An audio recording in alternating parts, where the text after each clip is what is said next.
ভাইয়া পাবনা পাগলাঘাড়োতে ভর্তি ছিলেন, কারণ আমার ভাইয়া পাগল ছিল। একদিন পাবনা থেকে ভাইয়া পালিয়ে আসলো বাড়িতে। সেদিন বাড়িতে কেউ ছিল না, আমি একা ছিলাম। আর সেদিনই আমি আফরিন নিজের পড়ার টেবিলে বসে জানালা দিয়ে বাইরের অন্ধকারে তারাভরা আকাশের দিকে তাকিয়ে আছি। ঘড়ির কাঁটা 12টা ছুঁই ছুঁই। কিন্তু আমার বড় ভাইয়া শাহেদের এখনও বাড়ি ফেরার নাম নেই। বুকের ভেতরটা কেমন যেন অজানা আশঙ্কায় ধরফড় করছে। এই ব্যাপারটা ইদানিং প্রায়ই ঘটছে। যে ভাইয়াটা এক সময় সন্ধ্যার পর বাড়ির বাইরে থাকতো না, সে এখন রাতের পর রাত বাইরে কাটায়। আমাদের পরিবারটা খুব ছোট, আমি, ভাইয়া আর বাবা। মা চলে গেছেন বছর 3 আগে এক অসুখে। মা চলে যাওয়ার পর থেকে আমাদের ছোট্ট সাজানো সংসারটা কেমন যেন এলোমেলো হয়ে গেছে। বাবা একটা বেসরকারি প্রতিষ্ঠানে চাকরি করেন। কাজের চাপে তাকে প্রায়ই শহরের বাইরে থাকতে হয়। তাই সংসারের পুরো দায়িত্বটা অনেকটা আমার কাঁধেই এসে পড়েছে। আমি এবার ইন্টারমিডিয়েট পরীক্ষা দেব। পড়াশোনায় আমি বরাবরই ভালো, ক্লাসে কখনো দ্বিতীয় হইনি। বাবার স্বপ্ন আমি একজন বড় সফটওয়্যার ইঞ্জিনিয়ার হব। আমার ভাইয়া শাহেদ অনার্স 3য় বর্ষের ছাত্র। মা বেঁচে থাকতে ভাইয়া ছিল আমার সবচেয়ে কাছের বন্ধু। আমার সব আবদার, সব বায়না পূরণ করত। পড়াশোনা থেকে শুরু করে সব বিষয়ে আমাকে সাহায্য করত। হাসি খুশি আর প্রাণোচ্ছল একটা মানুষ ছিল আমার ভাইয়া। সে সব সময় বলতো, আমার লক্ষ্মী বোনটা একদিন অনেক বড় ইঞ্জিনিয়ার হবে দেখিস। ভাইয়ার এই কথাগুলো আমার বুকে স্বপ্নের বীজ বুনে দিয়েছিল। মায়ের অভাবটা সে কখনো বুঝতে দিত না, আমাকে নিজের সন্তানের মতোই আগলে রাখত। কিন্তু মায়ের মৃত্যুর পর থেকে সবকিছু কেমন যেন বদলে যেতে শুরু করেছে। ভাইয়া ধীরে ধীরে কেমন চুপচাপ হয়ে গেল। আগের মতো আর আমার সাথে হাসাহাসি করে না, গল্প করে না। বেশিরভাগ সময় নিজের ঘরে দরজা বন্ধ করে একা একা থাকে। প্রথম প্রথম ভাবতাম হয়তো মায়ের জন্য মন খারাপ, তাই এমন করছে। কিন্তু দিনের পর দিন তার এই পরিবর্তন আমাকে চিন্তায় ফেলে দিচ্ছিল। বিশেষ করে গত কয়েক মাস ধরে তার আচরণে এক ধরনের উগ্রতাও লক্ষ্য করছি। সামান্য কিছুতেই রেগে যায়, চিৎকার করে। আজও তার ব্যতিক্রম হয়নি। রাত 12:30টায় ভাইরা যখন বাড়ি ফিরল, তার হাঁটার মধ্যে কোনো স্থিরতা ছিল না। চোখ দুটো কেমন লাল আর ফোলা ফোলা। আমি ভয়ে ভয়ে জিজ্ঞেস করলাম, ভাইয়া এত রাত হলো যে, খেয়েছো কিছু? আমার প্রশ্নের জবাবে সে আমার দিকে এমনভাবে তাকালো যেন আমি তার কত বড় শত্রু। কর্কশ গলায় বলল, তোর এত কৈফিয়ত দিতে হবে নাকি? আমি কখন আসবো, কি করব, সব তোকে বলে করতে হবে? ভাইয়ার এমন জবাবে আমার চোখ ভিজে এলো। যে ভাইয়া কখনো আমার সাথে কঠিন গলায় কথা বলেনি, তার এই রূপ আমার কাছে সম্পূর্ণ অজানা। আমি আর কোনো কথা না বাড়িয়ে নিজের ঘরে চলে এলাম, কিন্তু ঘুম এলো না। সারা রাত ধরে ভাইয়ার ঘরের দিক থেকে থেকে থেকে কান্নার মতো শব্দ আসছিল। আমার বুঝতে বাকি রইল না, আমার হাসি খুশি ভাইয়াটা ভীষণ কোনো চিন্তায় ডুবে আছে। কিন্তু সেই কষ্টের কারণটা কি, তা আমার জানার বাইরে। এক অজানা রহস্যের জাল যেন আমাদের ছোট্ট পরিবারটাকে ধীরে ধীরে গ্রাস করছিল। পরদিন সকালে ভাইয়ের সাথে আমার দেখা হলো ডাইনিং টেবিলে। বাবা গতরাতে ফিরেছেন। বাবা থাকলে ভাইয়া কিছুটা স্বাভাবিক থাকার চেষ্টা করে, কিন্তু তার চেহারায় বিষণ্ণতার ছাপ স্পষ্ট। চোখের নিচে কালি জমেছে, চুলগুলো উস্কো খুস্কো। নাস্তার টেবিলে বাবা জিজ্ঞেস করলেন, কিরে শাহেদ, তোর শরীর ঠিক আছে? এমন শুকনো দেখাচ্ছে কেন? ভাইয়া কোনো মতে জবাব দিল, না বাবা, ঠিক আছে, পড়াশোনার চাপ তো, তাই হয়তো এমন লাগছে। ভাইয়ার মিথ্যে কথাটা আমার বুকে শেলের মতো বিঁধল। আমি জানি এটা পড়াশোনার চাপ নয়, অন্য কিছু। কিন্তু বাবার সামনে কিছুই বলতে পারলাম না। বাবা নাস্তা শেষ করে আবার তার অফিসের কাজে বেরিয়ে গেলেন। যাওয়ার আগে আমাকে বলে গেলেন, আফরিন, ভাইয়ার দিকে একটু খেয়াল রাখিস। আমি শুধু মাথা নাড়লাম। বাবার চলে যাওয়ার পর ভাইয়াও নিজের ঘরে গিয়ে দরজা বন্ধ করে দিল। আমার খুব জানতে ইচ্ছে করছিল কি হয়েছে তার, কিন্তু জিজ্ঞেস করার সাহস পাচ্ছিলাম না। এমন সময় আমার কলেজের বান্ধবী জয়ার ফোন এলো। জয়া আমার সবচেয়ে কাছের বন্ধু। আমাদের সব কথা একে অপরের সাথে শেয়ার হয়। কথায় কথায় আমি তাকে ভাইয়ার পরিবর্তনের কথা বললাম। আমার কথা শুনে জয়া কিছুক্ষণ চুপ করে রইল। তারপর ইতস্তত করে বলল, আফরিন, একটা কথা বলবো, তুই কিছু মনে করবি না তো? আমি বললাম, আরে না, বল। জয়া আমতা আমতা করে বলল, আসলে শাহেদ ভাইয়াকে নিয়ে একটা কথা শুনেছি। ভাইয়া নাকি আমাদের কলেজেরই একটা মেয়েকে খুব ভালোবাসে। মেয়েটার নাম কাজল, ফিলোসফি ডিপার্টমেন্টে পড়ে, ভাইয়ারই সহপাঠী। কথাটা শুনে আমি যেন আকাশ থেকে পড়লাম। ভাইয়া ভালোবাসার সম্পর্কে জড়িয়েছে, অথচ আমি তার বোন হয়ে কিছুই জানি না। জয়া আরও বলল, আমি শুনেছি ওদের সম্পর্কটা অনেক দিনের। মেয়েটাও নাকি ভাইয়াকে খুব ভালোবাসে আর বিয়ের প্রতিশ্রুতিও দিয়েছে। সব শুনে আমার মনের ভেতরে ঝড়টা কিছুটা শান্ত হলো। তাহলে এই ছিল ভাইয়ার পরিবর্তনের কারণ। প্রেমে পড়লে মানুষ একটু আনমনা হয়েই থাকে। হয়তো কোনো বিষয় নিয়ে মেয়েটার সাথে মনোমালিন্য চলছে, তাই ভাইয়ার মন খারাপ। আমি জয়াকে বললাম, মেয়েটা দেখতে কেমন রে? জয়া বলল, অনেক সুন্দর, একদিন তোকে দেখাবো। কয়েকদিন পর জয়া আমাকে কলেজে কাজলকে দেখিয়েছিল। ওকে দেখে আমি সত্যিই অবাক হয়েছিলাম। ঘন কালো লম্বা চুল, টানা টানা চোখ, মায়াবী চেহারা, সত্যি পরীর মতো সুন্দর। ওকে দেখে আমারও খুব পছন্দ হলো। মনে মনে ভাবলাম, এই মেয়ে যদি আমার ভাবি হয় তাহলে তো খুব ভালোই হবে। ভাইয়ার পছন্দের তারিফ করতেই হয়। কিন্তু আমার এই ধারণা খুব দ্রুতই বদলে যেতে শুরু করলো। ভাইয়ার অবস্থা দিন দিন আরও খারাপ হতে লাগলো। সে এখন আর রাতে বাড়ি ফেরে না তা নয়, দিনেও ঘর থেকে বের হয় না। খাওয়া দাওয়া প্রায় ছেড়েই দিয়েছে। আমি খাবার নিয়ে ঘরে গেলে বিরক্ত হয়ে বলে, আমার খিদে নেই, আমাকে জ্বালাতন করিস না। আমি বুঝতে পারছিলাম না, ভালোবাসার সম্পর্ক তো মানুষকে আনন্দ দেয়, জীবনকে সুন্দর করে। তাহলে আমার ভাইয়ার জীবনটা এমন কঠিন হয়ে উঠছে কেন? কাজল নামের মেয়েটা কি ভাইয়াকে কোনো কষ্ট দিচ্ছে, নাকি অন্য কোনো ঘটনা ঘটছে যা আমার অগোচরে? রহস্যের জট যেন আরও জটিল হচ্ছিল। আমি সিদ্ধান্ত নিলাম, আমাকেই এর পেছনের সত্যটা খুঁজে বের করতে হবে। ভাইয়ার অবস্থার কোনো উন্নতি না দেখে আমি খুব চিন্তায় পড়ে গেলাম। তার খিটখিটে মেজাজ আর অসংলগ্ন আচরণ বেড়েই চলছিল। যে মানুষটা বইয়ের পোকা ছিল, সে এখন বই ছুঁয়েও দেখে না। সারা দিন ঘরের ভেতর অন্ধকার করে শুয়ে থাকে। আমি অনেক চেষ্টা করেও তার মুখ থেকে একটা কথাও বের করতে পারিনি। একদিন সন্ধ্যায় আমি জয়াকে ফোন করে কাজল সম্পর্কে আরও কিছু জানতে চাইলাম। আমি তাকে ভাইয়ার অবস্থার কথা খুলে বললাম। সব শুনে জয়া যা বলল তা শোনার জন্য আমি মোটেও প্রস্তুত ছিলাম না। আমার পায়ের নিচের মাটি যেন সরে গেল। জয়া জানালো, কাজলের বাবা একজন প্রভাবশালী ব্যবসায়ী। তিনি মেয়ের এই সম্পর্কটা কোনোভাবেই মেনে নেননি। তিনি শাহেদ ভাইয়ের সাথে মেয়েকে কথা বলতেও বারণ করে দিয়েছেন। শুধু তাই নয়, তিনি খুব দ্রুতই কাজলের বিয়ে ঠিক করে ফেলেছেন অন্য এক বড়লোক ছেলের সাথে। আগামী সপ্তাহে নাকি কাজলের বিয়ে। কথাটা শুনে আমার মাথা ঘুরতে লাগলো। তাহলে এই ছিল ভাইয়ার এমন ভীষণ মন খারাপের কারণ। যেই মেয়েটিকে সে তার জীবনের সব কিছু ভেবেছিল, সেই মেয়েটি তাকে ছেড়ে চলে যাচ্ছে। আমি বুঝতে পারছিলাম ভাইয়া এই ধাক্কাটা সহ্য করতে পারছে না। সেদিন রাতে ভাইয়া বাড়িতে এসে কোনো কথা না বলে সোজা নিজের ঘরে চলে গেল এবং সশব্দে দরজাটা বন্ধ করে দিল। কিছুক্ষণ পর আমি ঘর থেকে কিছু একটা ভেঙে পড়ার শব্দ শুনতে পেলাম। ভয়ে আমার বুকটা কেঁপে উঠল। আমি দৌড়ে ভাইয়ার ঘরের দরজার কাছে গেলাম। দরজাটা ভেতর থেকে বন্ধ। কিছুক্ষণ পর আমি ঘর থেকে কিছু একটা পড়ার শব্দ শুনতে পেলাম। ভয়ে আমার বুকটা কেঁপে উঠল। আমি দৌড়ে ভাইয়ার ঘরের দরজার কাছে গেলাম। দরজাটা ভেতর থেকে বন্ধ। আমি দরজায় ধাক্কা দিতে দিতে ডাকতে লাগলাম, ভাইয়া। ভেতর থেকে কোনো সাড়া নেই, শুধু ঘর থেকে কান্নার শব্দ ভেসে আসছে। আমি আরও ভয় পেয়ে গেলাম। আমার কান্নার শব্দে পাশের বাড়ির চাচা চাচি ছুটে এলেন। তাদের সাহায্যে আমরা দরজা ভাঙার চেষ্টা করতে লাগলাম। বেশ কিছুক্ষণ চেষ্টার পর দরজাটা ভাঙা সম্ভব হলো। ভেতরে ঢুকে যে দৃশ্য আমি দেখলাম তা দেখার জন্য আমি প্রস্তুত ছিলাম না। ঘরের জিনিসপত্র অগোছালো হয়ে আছে, টেবিলের উপর থেকে কিছু জিনিস নিচে পড়ে আছে, আর ভাইয়া, আমার আদরের ভাইয়া ঘরের এক কোণায় মুখ ঢেকে বসে আছে।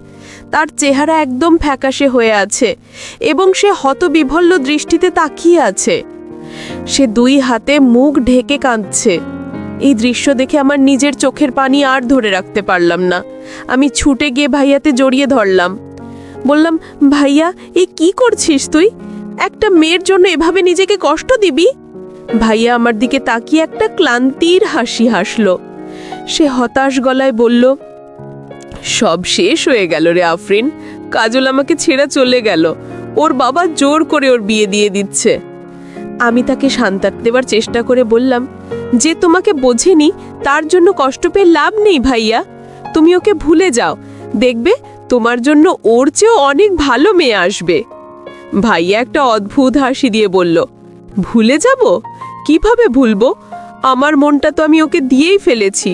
সেই মনটা এখন আমি কোথায় পাবো বল?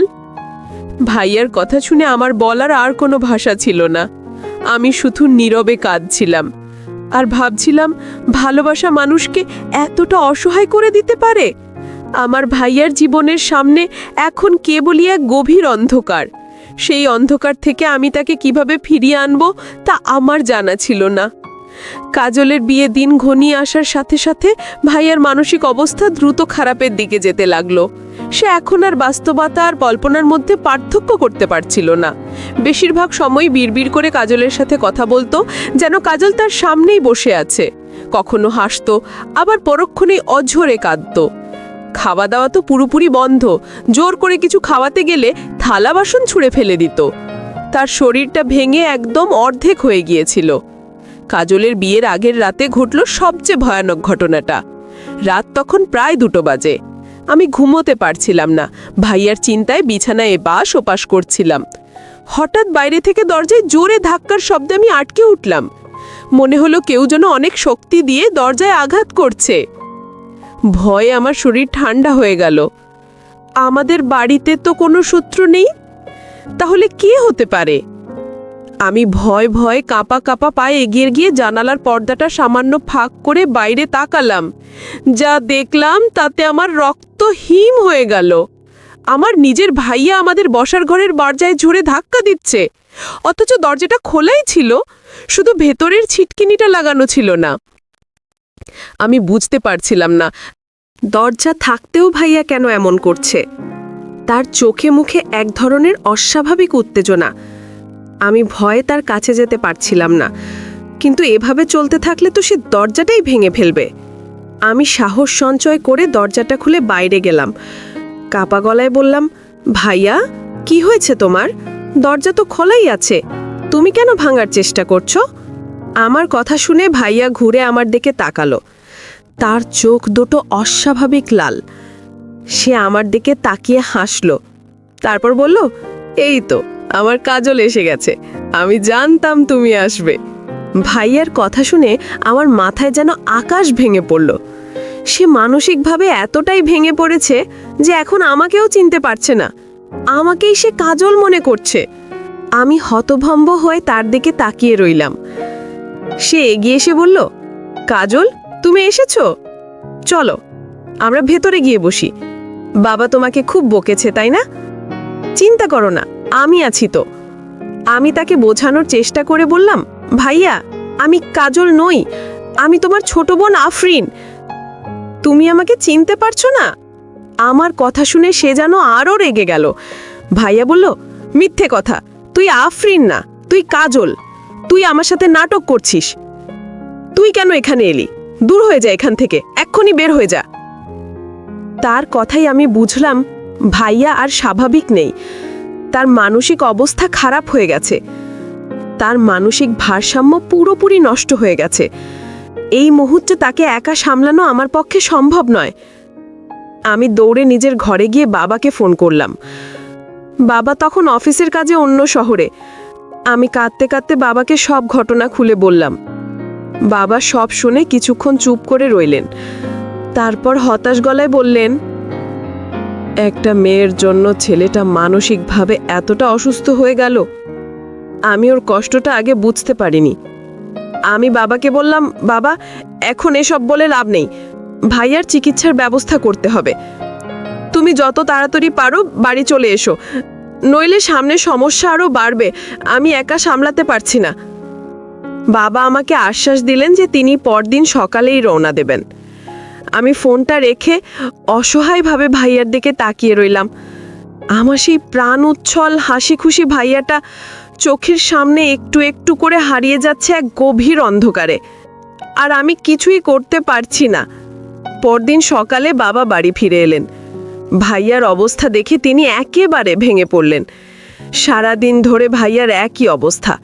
কখনো আমাকে কাজল বলে ডাকছে, আবার কখনো চিৎকার করে বলছে, কাজলকে আমার কাছ থেকে কেড়ে নিস না, ওকে ফিরিয়ে দে। তার অবস্থা দেখে বাবাও চোখের পানি ধরে রাখতে পারলেন না।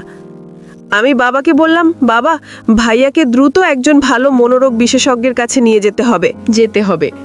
বাবা সম্মতি দিলেন, কিন্তু সবচেয়ে বড় চ্যালেঞ্জ ছিল ভাইয়াকে ডাক্তারের কাছে নিয়ে যাওয়া। সে তো মানতেই নারাজ যে তার কোনো সমস্যা হয়েছে। আমি যদি তাকে সরাসরি ডাক্তারের কথা বলেই, সে কিছুতেই রাজি হবে না। তাই আমাকে একটা কৌশল করতে হলো। আমি ভাইয়ার কাছে গিয়ে তার পাশে বসলাম।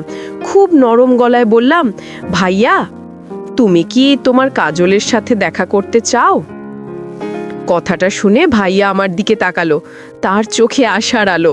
সে বলল, কাজল কোথায়, তুই জানিস? আমি মিথ্যে করে বললাম, হ্যাঁ জানি, কাজল এক জায়গা তোমার জন্য অপেক্ষা করছে।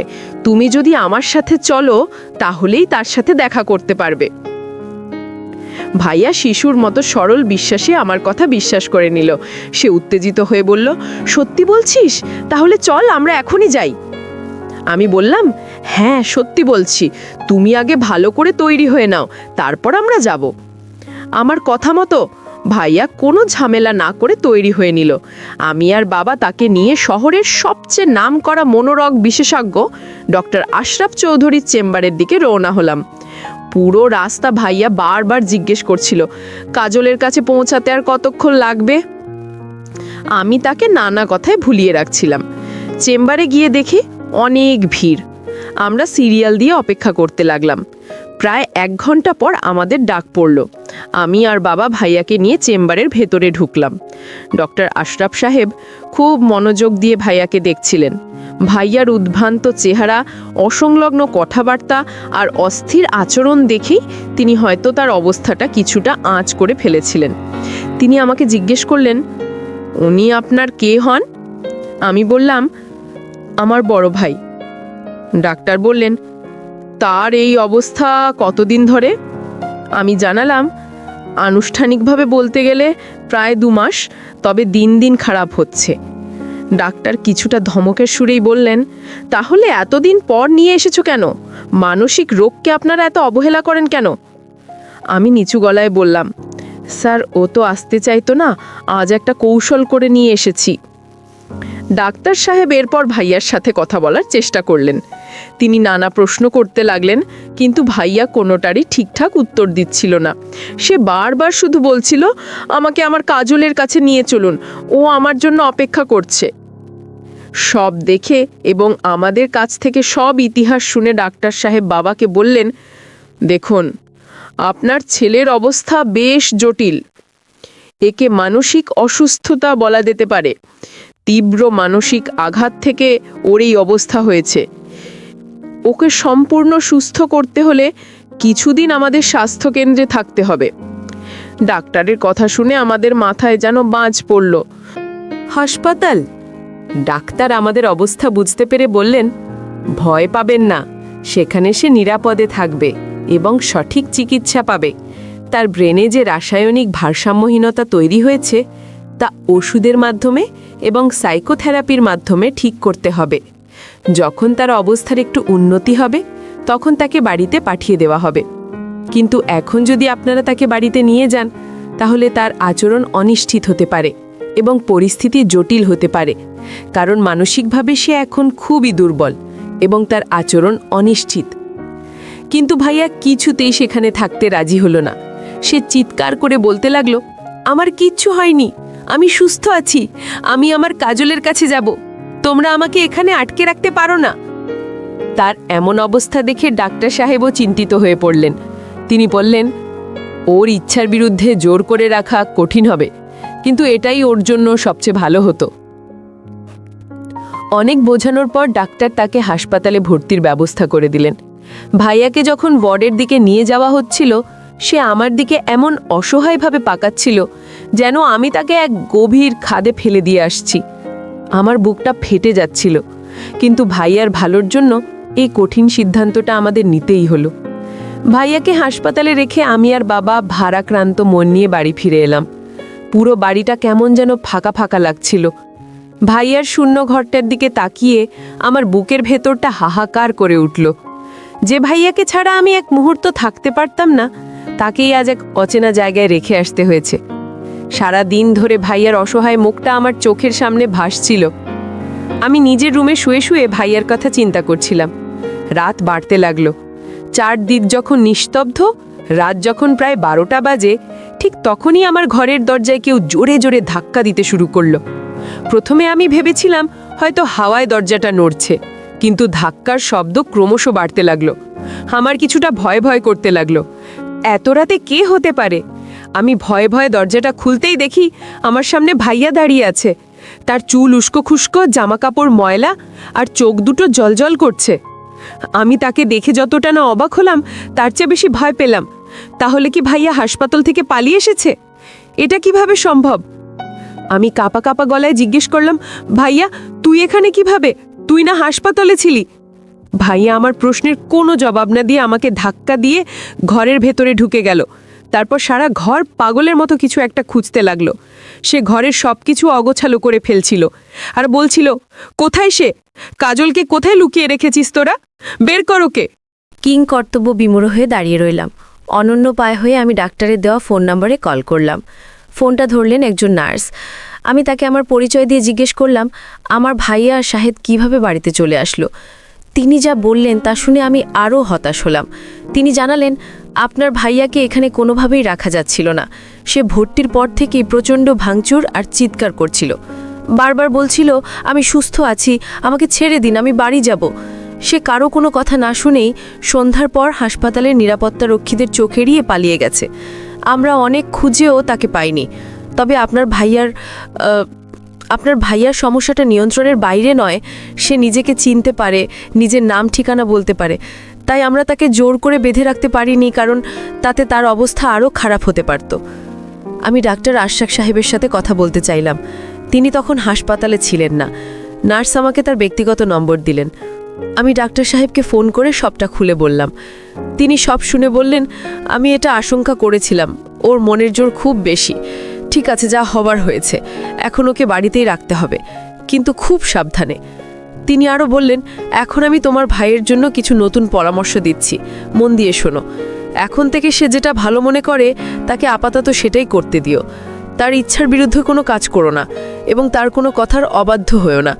যদি সে তোমাকে কাজল বলে, তুমিও কাজলের মতোই আচরণ করবে। তার বিশ্বাসটাকে ভাঙার চেষ্টা করবে না, এ তো সে আরও হিংস্র হয়ে উঠতে পারে। তাকে খুব ধীরে ধীরে সেবা যত্ন করতে হবে এবং তার প্রতি বিশেষ খেয়াল রাখতে হবে। আমি কিছু ঔষধ লিখে দিচ্ছি, কাল এসে আমার চেম্বারকে নিয়ে যেও। সেগুলো প্রতি রাতে খাবারের সাথে মিশিয়ে খাওয়ালে সে শান্ত থাকবে এবং ধীরে ধীরে ঠিক হয়ে যাবে। তবে বিশেষ করে মনে রাখবে, তার কোনো কথার অবাধ্য হওয়া যাবে না। ডাক্তারের কথা শুনে আমার চিন্তা আরও বেড়ে গেল। ভাইয়ার সাথে তাল মিলিয়ে চলা, তার অবাস্তব কথাকে সত্যি বলে মেনে নেওয়া, এটা কতটা কঠিন হবে আমি বুঝতে পারছিলাম। এখন ভাইয়া বাড়িতে কি থেকে কি করে ফেলে, সেটাই আমার সবচেয়ে বড় ভয়।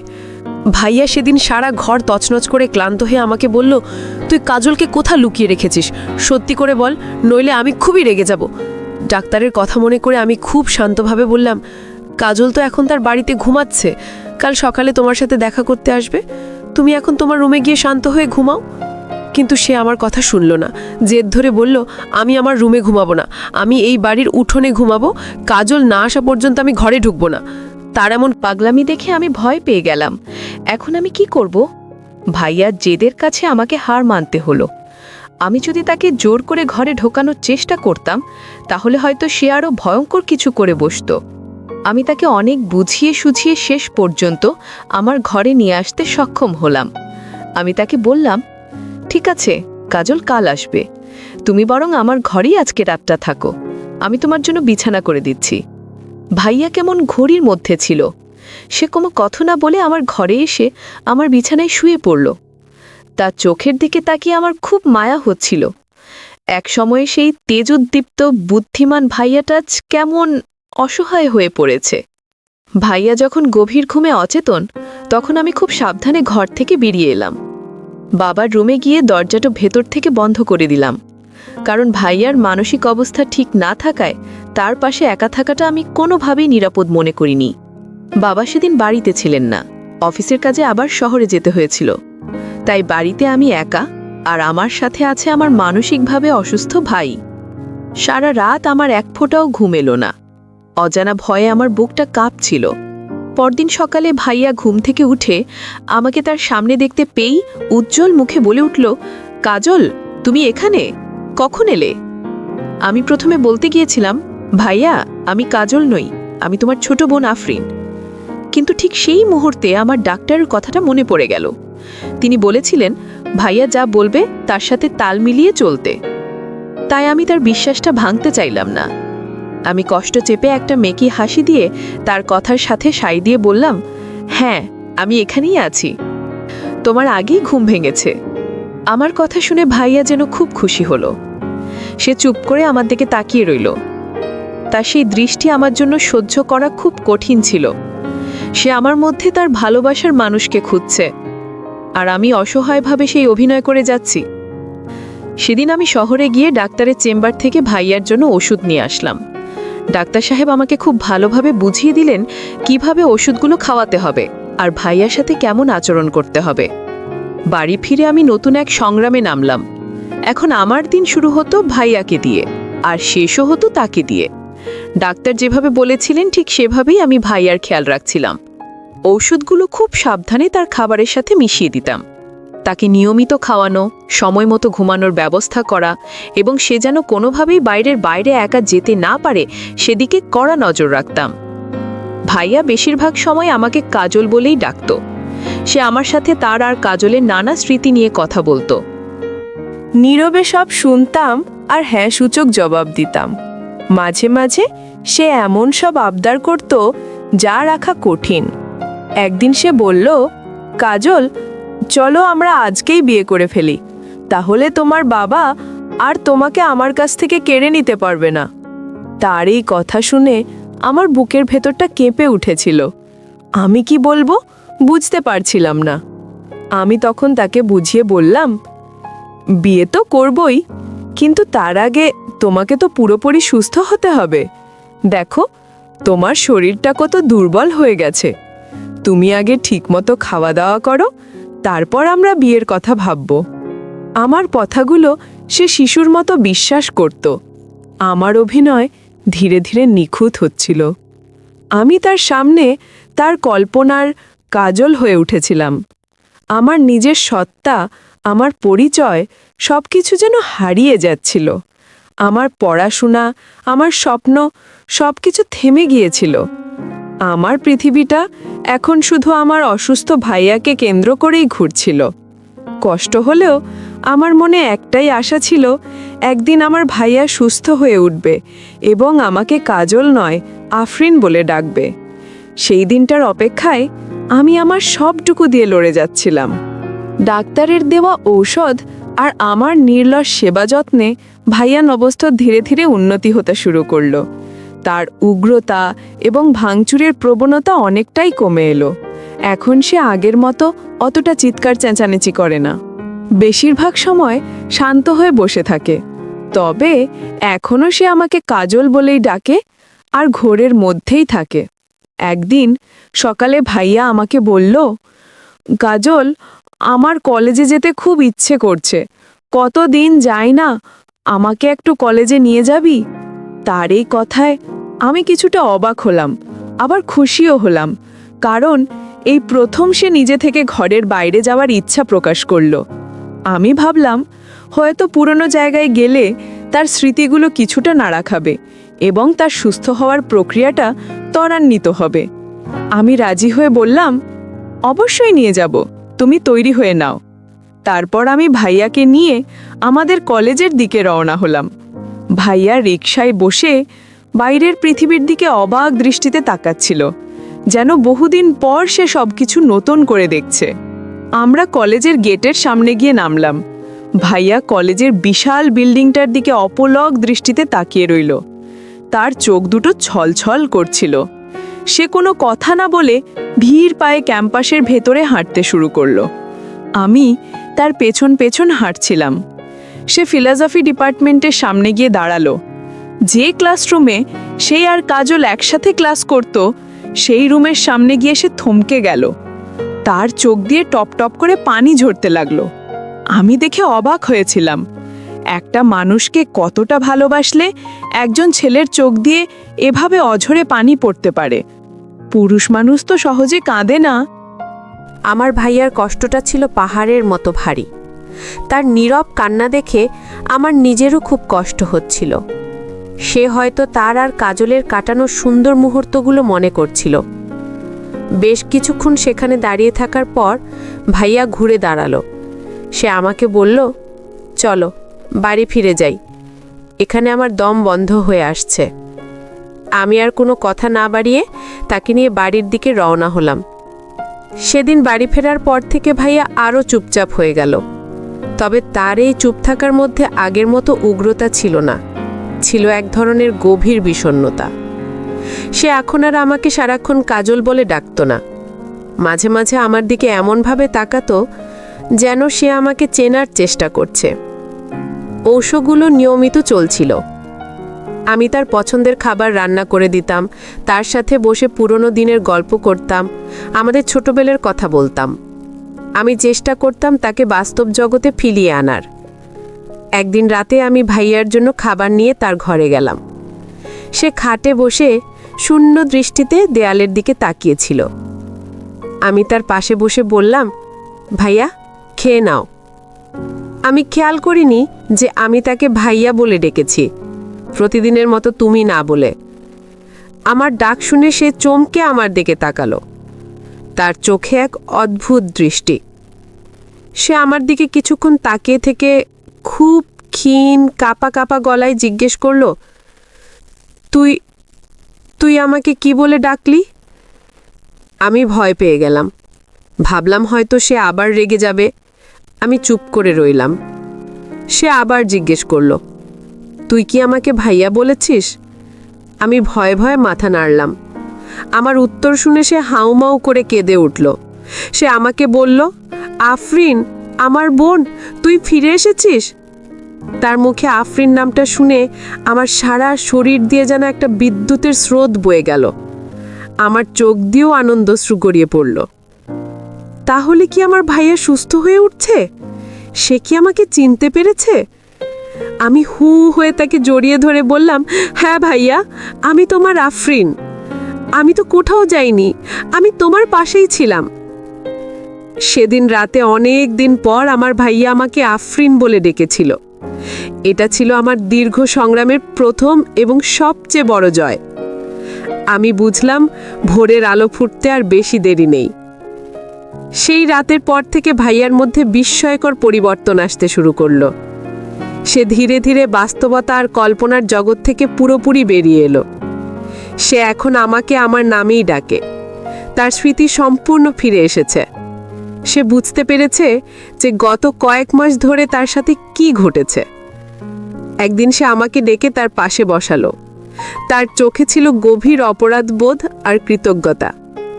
সে বলল, আফরিন, আমি জানি না আমি তোকে কি বলে ধন্যবাদ দেব। তুই না থাকলে আমি হয়তো সত্যিই নিজেকে হারিয়ে ফেলতাম বা ভেঙে পড়তাম।